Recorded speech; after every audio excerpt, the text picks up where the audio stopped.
My name is Caleb Rourke. I'm a firefighter and EMT with the Athens Fire Department in southeastern Ohio. Our station sits just off East State Street, a few minutes from the Hocking River, and less than 10 minutes from US Route 33. We cover Athens, the Plains, Nelsonville, and a wide stretch of rural county roads that run toward Wayne National Forest. Some shifts are nothing but medical calls, chest pain, overdoses, lift assist. Other nights it's structure fires, vehicle rollovers, and barns burning in the middle of a field with no hydrants within half a mile.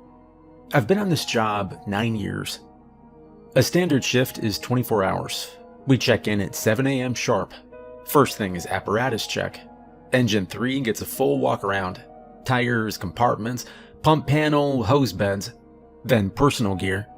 My turnout coat and pants hang on the rack beside my boots. I check the reflective striping, the stitching at the cuffs, the face shield on my helmet. My SBAC cylinder holds 45 minutes of air if I'm breathing steady. In a real fire, it's closer to 20. I check the pressure gauge, run the pass alarm to make sure it shrieks if I stop moving, and reset the regulator. If something fails inside a structure, you don't get a warning twice. Engine 3 runs with 4 of us. Captain Reeves drives and handles command until a chief arrives. He's quiet and he doesn't waste words.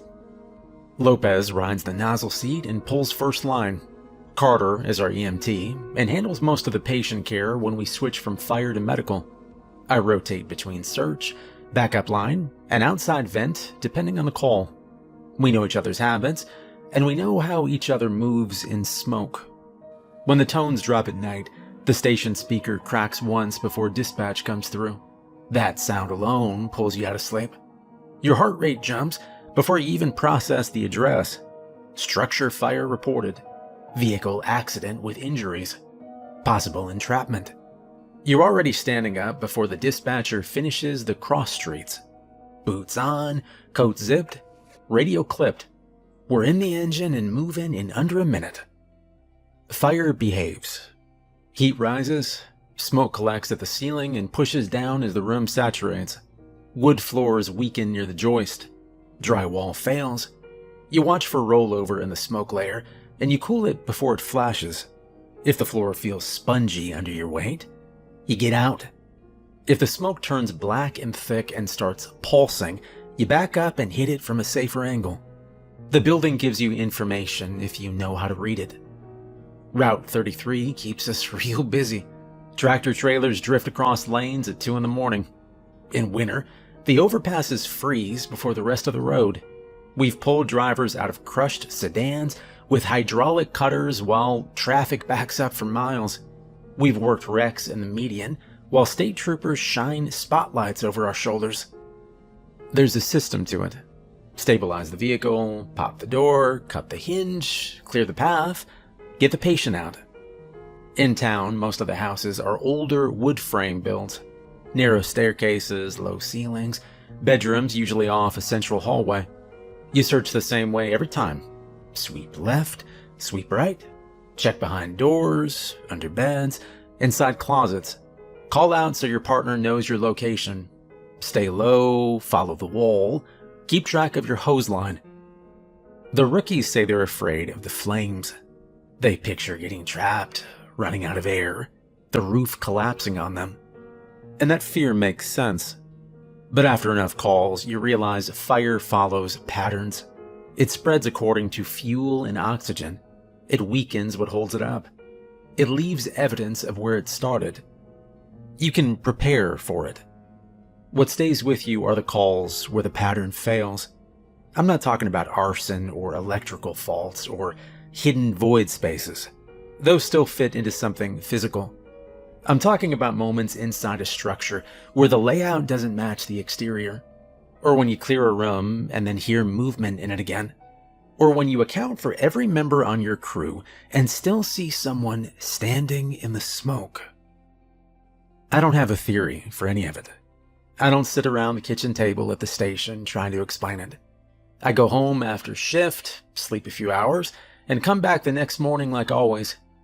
But there are a few calls I still replay when I'm lying in my bunk at 3 a.m., waiting for the next set of tones. The first one happened in Nelsonville, just off Chestnut Street. Dispatch toned us out at 2:14 in the morning. Flames were already showing from the second-floor windows when we turned onto the block. It should have been routine. The call came in at 2:14 a.m. Dispatch reported a working structure fire on Chestnut Street in Nelsonville. Neighbor called it in. Flames visible from the second floor. Possible elderly male occupant inside. No confirmation on whether he'd made it out. We were on Route 33 when the tones dropped. Reeves turned us toward Nelsonville without saying much.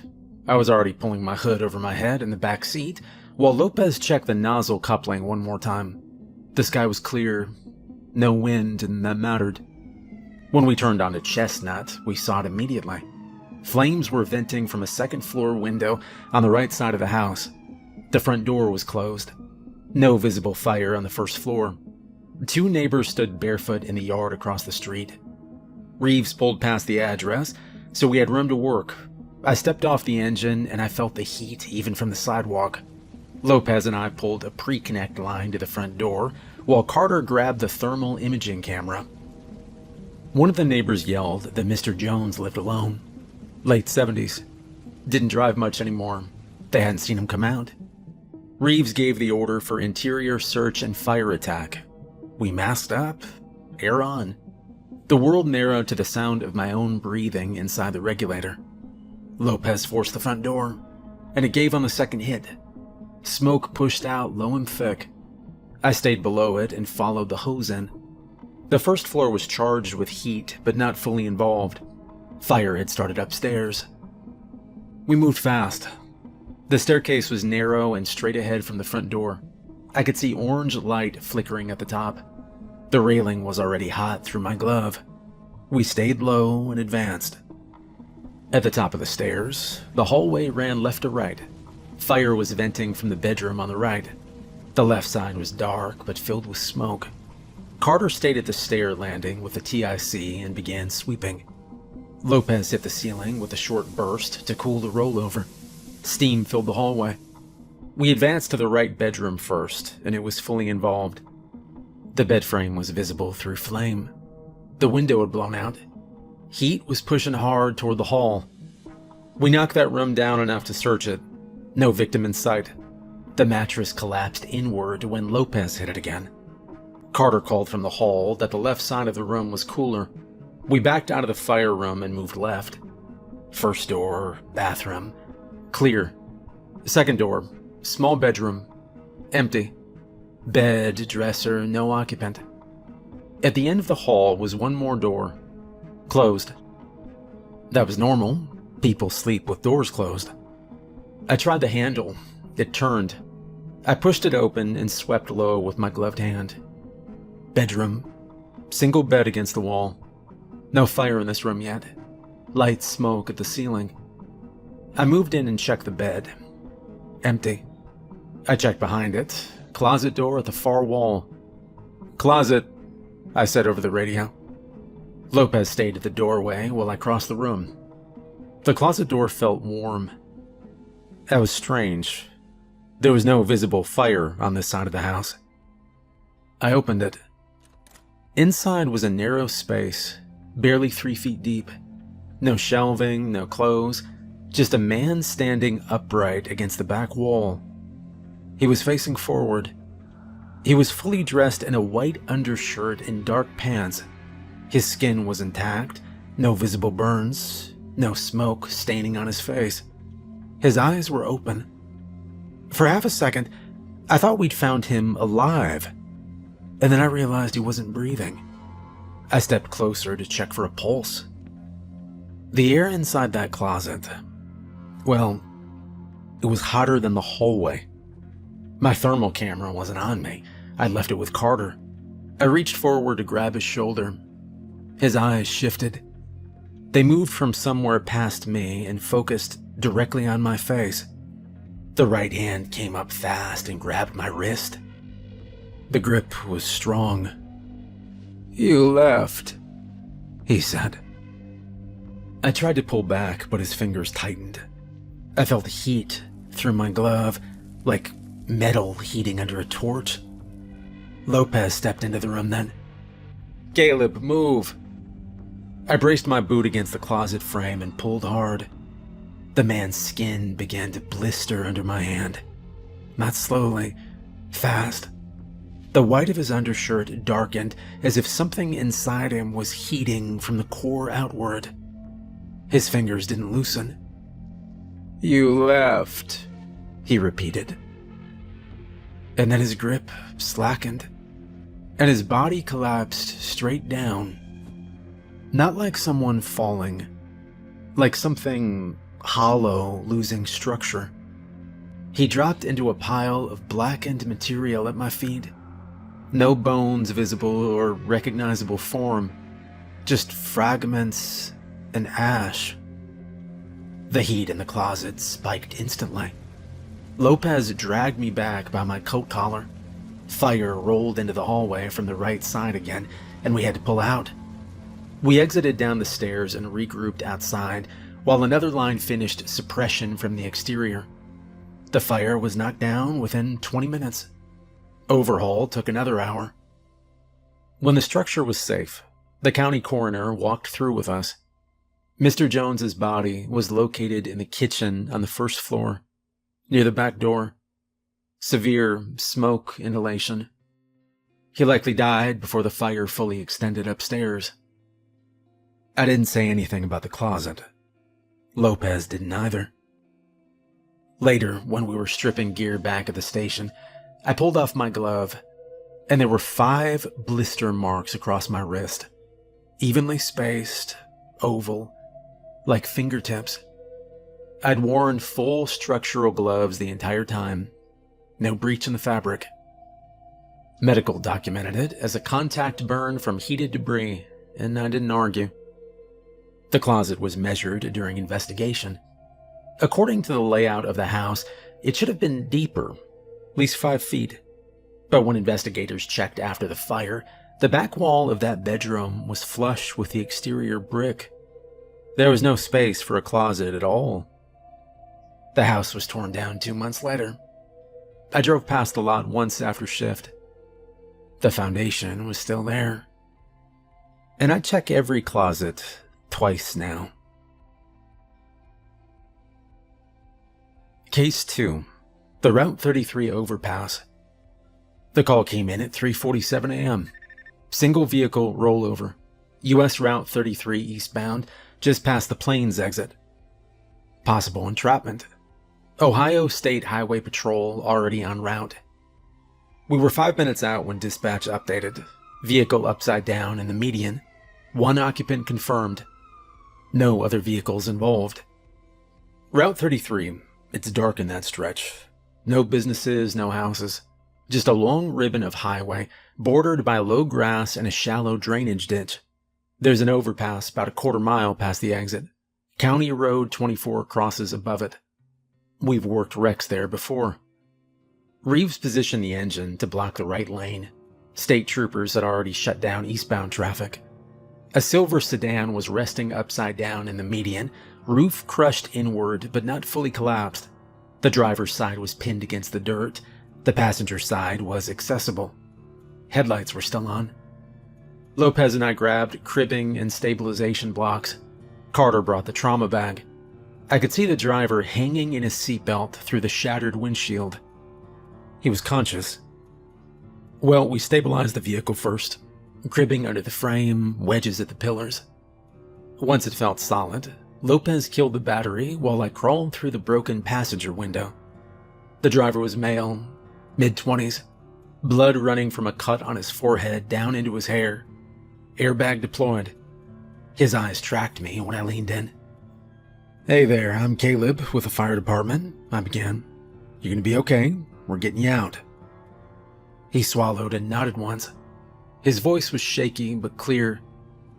"There was someone in the road," he said. I checked his airway and pulse while Carter slid in behind me. "Okay," I said. "We'll talk about that in a second. Just stay still." "There was someone standing there," he said again. Just standing in my lane." His vitals were unstable, but not catastrophic. We cut the seatbelt and supported his neck, while Lopez prepared to remove the windshield entirely. Glass came out in chunks. The hydraulic cutter groaned as it bit into the frame. "Did they run off?" Carter asked. The driver shook his head, as much as the collar allowed. "No, they didn't move." Lopez and I exchanged a look, but kept working. We extricated him in under 10 minutes, loaded him onto the stretcher. Carter climbed into the back of the medic unit while I rode along. As we pulled away, I looked back toward the overpass, and there was someone standing on the guardrail above us. A figure centered on the bridge, hands at their sides. No vehicle stopped on the shoulder, no hazard lights or movement. Just standing there.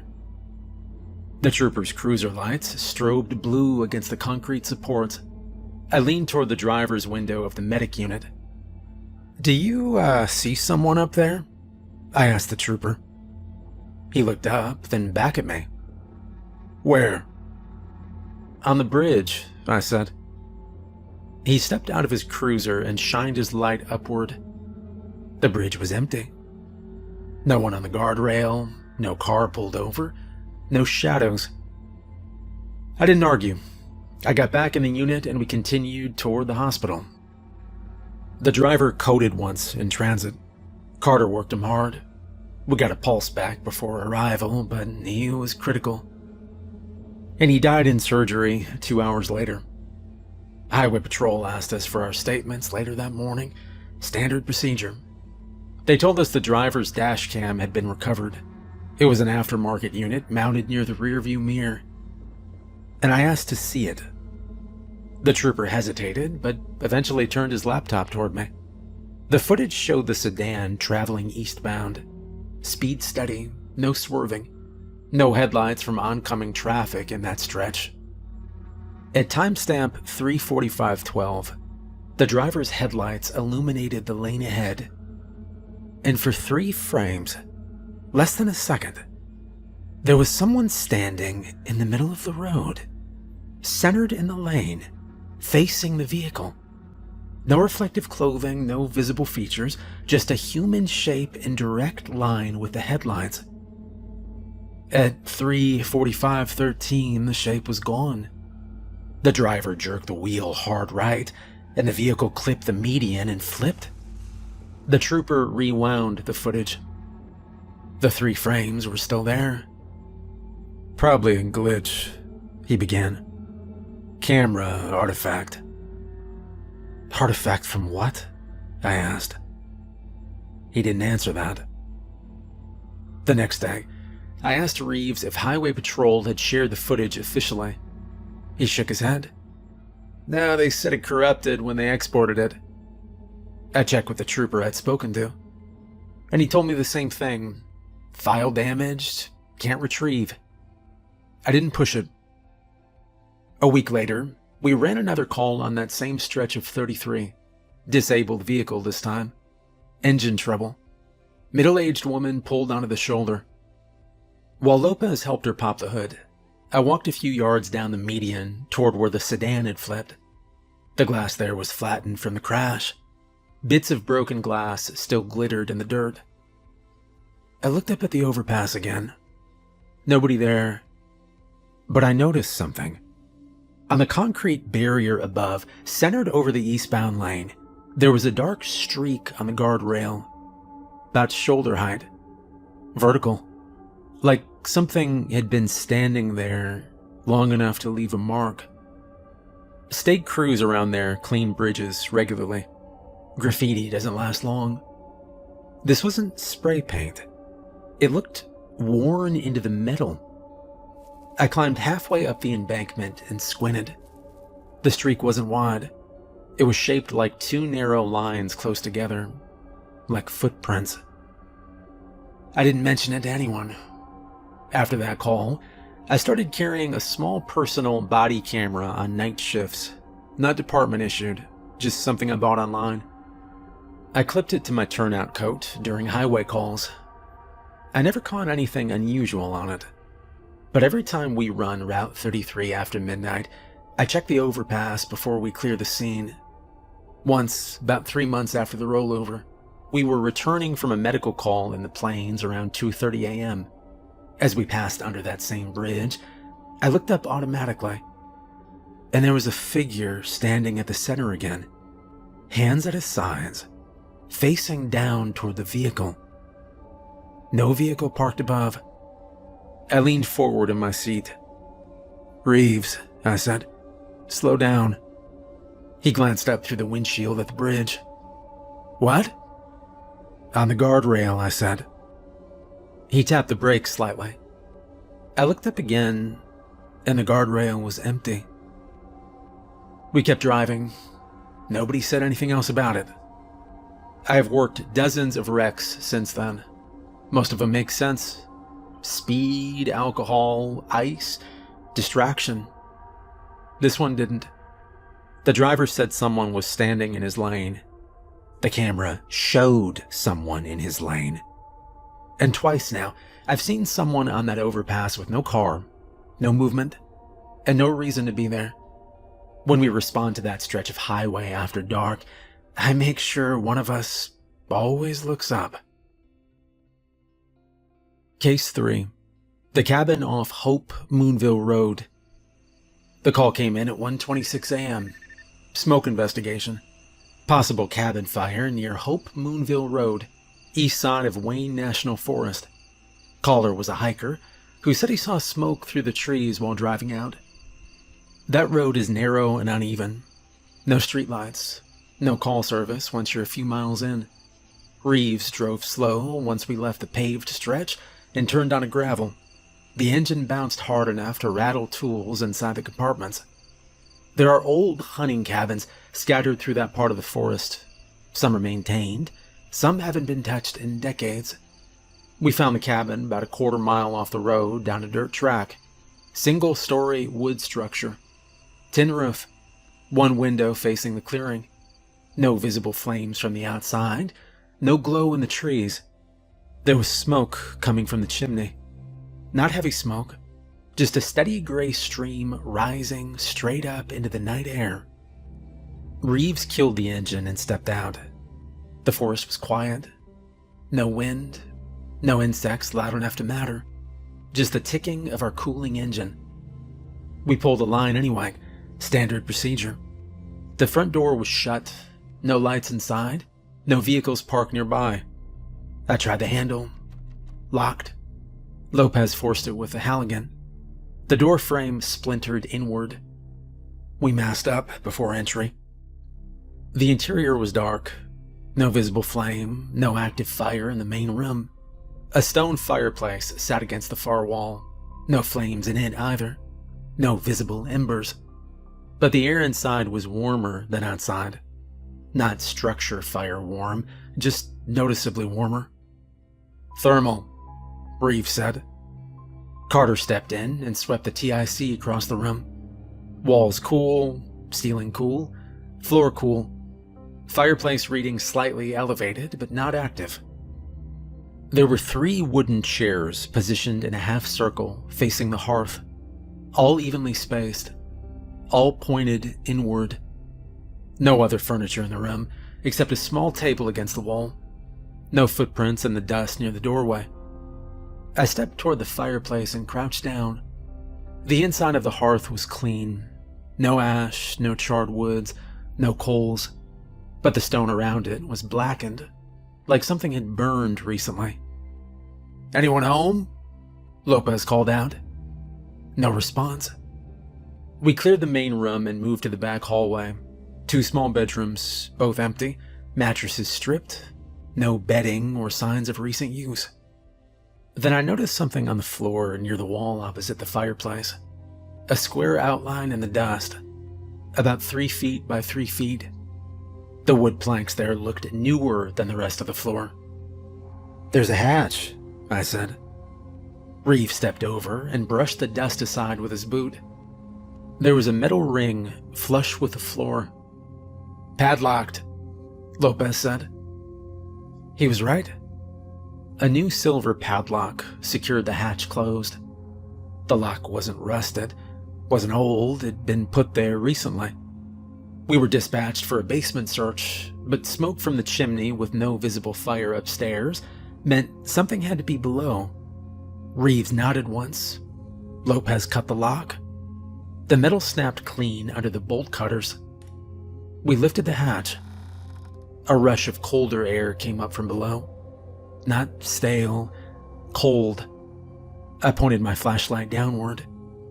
Dirt floor, rough wooden steps leading down. No railing. We descended one at a time. The basement wasn't finished, just packed earth and exposed beams. The ceiling above us creaked faintly under our weight. In the center of the dirt floor was a circular burn mark, about 4 feet across. Black soil, darker than the surrounding ground. No visible ash, no wood, just a ring. Against the far wall sat a single object. A firefighter helmet. Yellow, old style, no modern reflective striping. I walked toward it slowly. The shield on the front had no department name, no number, just a blank space where something had been removed. I picked it up. The inside leather liner was brittle. "Reeves," I said. "This is old." He stepped closer and looked. There was a faint impression where a nameplate used to be screwed into the front. Carter's radio crackled suddenly, then cut out. "Engine 3 to command," he said. No response. He tried again. Static. Lopez tapped his own radio. Dead. Mine too. All 3 units showed signal bars, but none transmitted. "Upstairs," Reeves said. "Now." We climbed back up the stairs. As soon as my boots hit the main floor, I heard something shift above us. A loud crack, then another. I looked toward the fireplace. Orange light flickered inside the hearth. Flame. Active flame. It hadn't been there 2 minutes ago. "Line in," Lopez shouted. He and I moved fast to pull hose through the front door. Before we could fully advance, the ceiling above the fireplace sagged inward. Fire rolled across the top of the room. The 3 chairs caught almost instantly. The walls ignited faster than a normal cabin fire should have. "Out!" Reeves yelled. We backed out the front door just as the interior flashed. And within seconds, the entire cabin was involved. Flames punched through the roof. The tin panels curled upward under heat. We set up defensively and protected the tree line, and the cabin burned to the foundation in less than 15 minutes. Nobody came out. No one ran. When the fire died down enough for overhaul, we checked the remains. There was no visible basement. The floor had collapsed inward, but beneath it was solid earth. No cavity, no stair opening, no burned circle in the dirt. Just compact soil. And the helmet was gone. We returned to the station near dawn. After I finally got some sleep, I looked through department records, and there was a missing firefighter from Athens County in 1998. Responded to a rural structure fire near Wayne National Forest. Disappeared during interior search. Body never recovered. I checked the archived photo, and he wore an older yellow helmet. No reflective striping. The nameplate on his helmet read M. Talbot. There was no helmet recovered in his file. I closed the archive window and I didn't mention it to Reeves. 2 weeks later, the county cleared the site where the cabin had stood and no investigation followed. Hope Moonville Road is still there. We still drive it sometimes for brush fires and rescues. And when we do, I look for that dirt track. I haven't found it again, but I remember exactly where we turned off. And I remember how the radio died before the fire started. Case 4. The River Warehouse. The call came in at 2:58 a.m. Smoke investigation.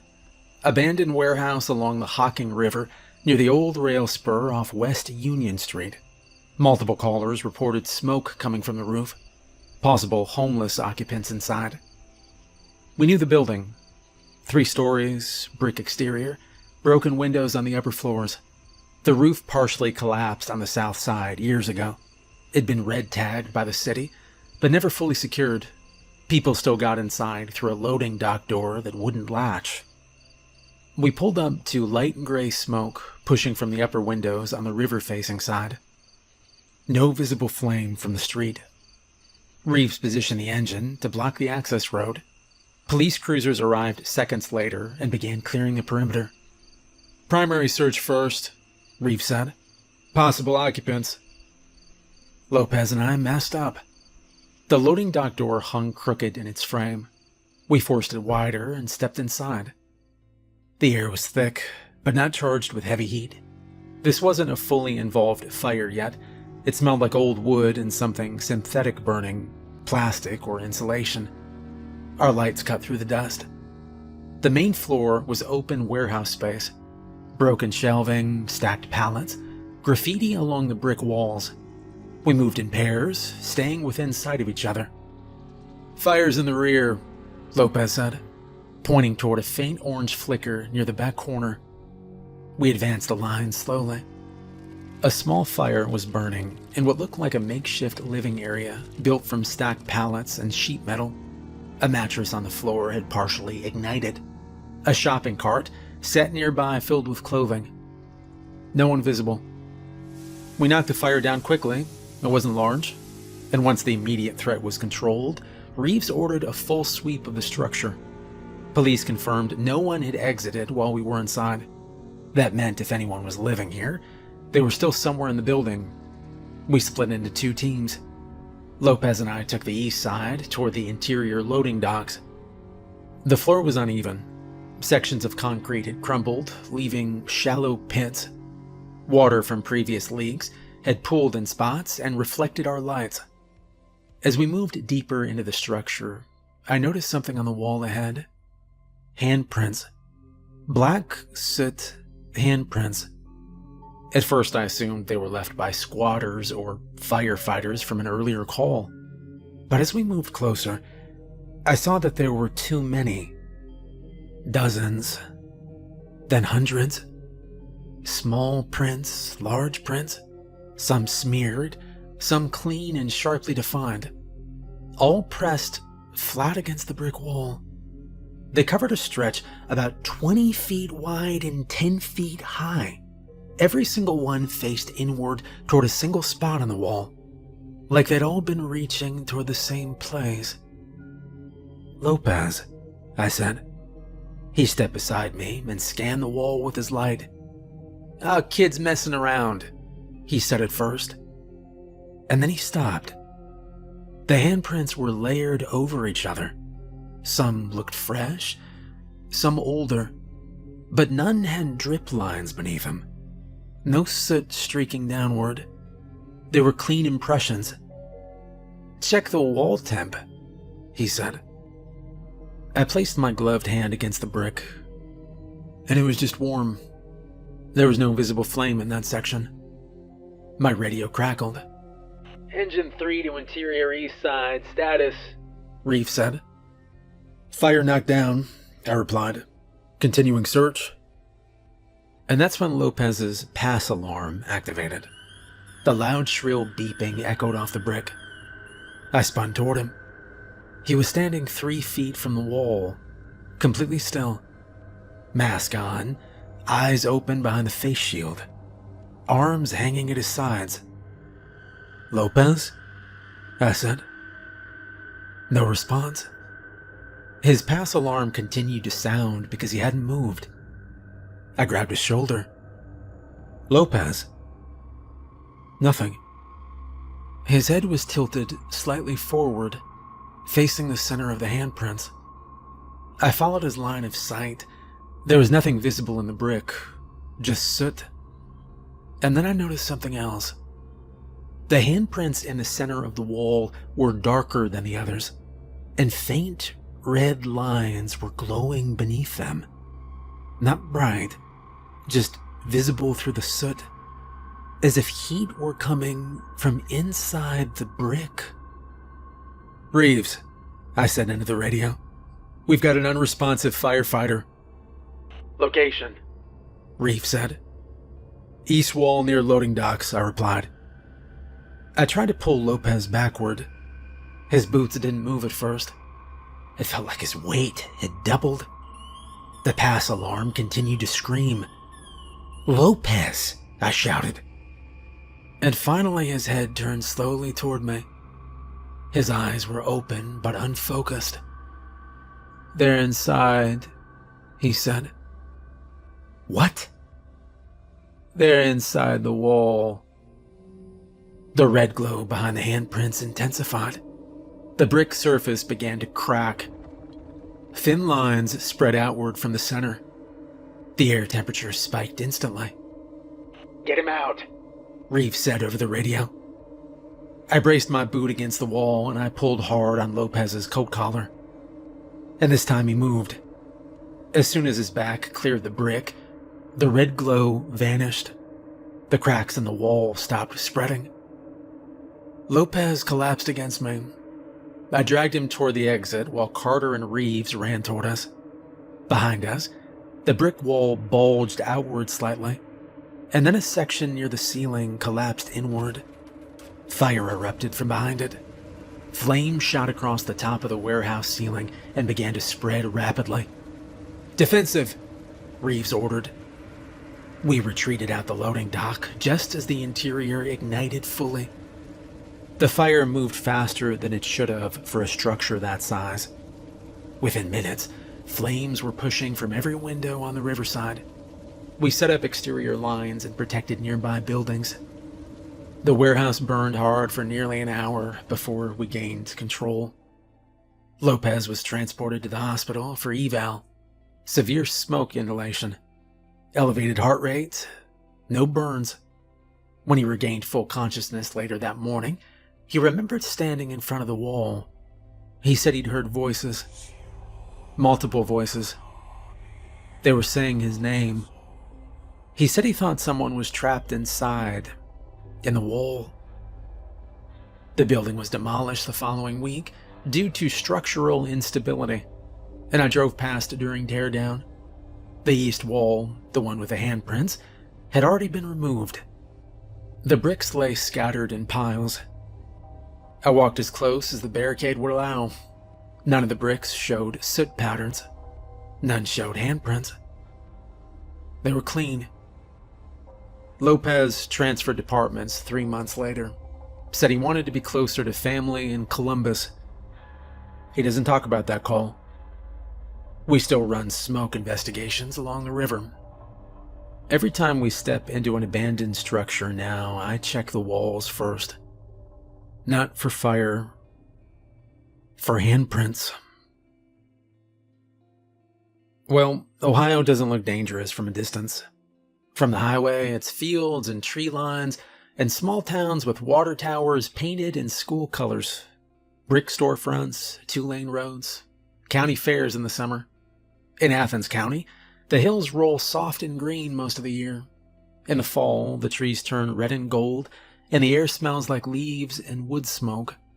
It doesn't look like a place where something waits. But I've been inside enough houses at 2 in the morning to know what the outside doesn't tell you.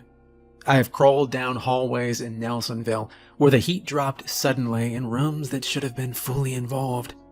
I have stood on Route 33 with traffic stopped in both directions and watched headlights reflect off an overpass where nobody was parked. I have forced entry into buildings along the Hocking River, and I have seen walls marked by hands that didn't belong to anyone we could find. Fire is predictable. It needs fuel, oxygen, needs heat. Take one of those away and it dies. Leave them in place and it grows, moves upward, spreads across ceilings. It eats through old wood faster than new. You can measure it. You can train for it. You can put it out. The other things don't follow that system. They don't show up on thermal cameras the way they should. They don't stay where you expect them to stay. They don't leave evidence that survives daylight. The closet in Nelsonville was measured after the fire. There was no space for it in the wall. The overpass camera file corrupted the same day it was requested. The cabin in Wayne National Forest had no basement when the site was cleared.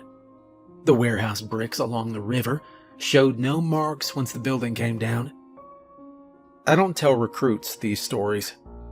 When new firefighters come in, I teach them how to read smoke, how to sound a floor before committing weight, how to manage their air, how to keep track of their partner in zero visibility. I teach them if they feel lost, they follow the hose line out. If they feel heat spike, they cool the ceiling first. I don't tell them to check overpasses. I don't tell them to measure closets. I don't tell them to watch walls for warmth when there's no visible flame. That isn't part of the curriculum. But I do notice more now. When we respond to a house fire and clear a bedroom, I look at the door hinges to see if they match the frame. When we stage under a bridge at night, I scan the guardrail before I focus on the wreck. When we enter an abandoned structure, I let my light linger on the brick and concrete longer than I used to. Reeves doesn't ask why. He's seen enough in his own career not to question habits that keep people alert. Lopez calls sometimes from Columbus, and we talk about normal things. Shift rotations, overtime, equipment budgets. He doesn't mention the river warehouse, and I don't either. But there's a pause in his voice whenever the conversation gets too quiet. The hills in this part of Ohio are older than the roads that cut through them. Old mines run under some of the counties nearby. Abandoned shafts, collapsed tunnels. There are places in Wayne National Forest where the trees grow thin because the ground beneath them isn't solid rock anymore. You can stand on earth that looks steady and not know what's hollow underneath. I think about that sometimes when we respond to calls out in the rural areas. Not the geology. The idea that something can sit just below the surface and never be seen until the structure above it shifts. Most nights are ordinary. Most calls and the way they're supposed to. Fire knocked down, patient transported, scene cleared, gear cleaned, reports filed. But every so often, something in the state doesn't line up. A room that wasn't there. A figure that vanishes between frames. A basement that doesn't survive daylight. A wall that grows warm without flame. I still love the job, don't get me wrong. I still trust the behavior of fire. But I don't assume it's the only thing moving inside a structure anymore. Ohio looks quiet at night. Fields go dark, roads empty out. Houses settle into silence. But when we roll out past the edge of town, I don't just think about heat and smoke anymore. Because fire can kill you. But other things can too.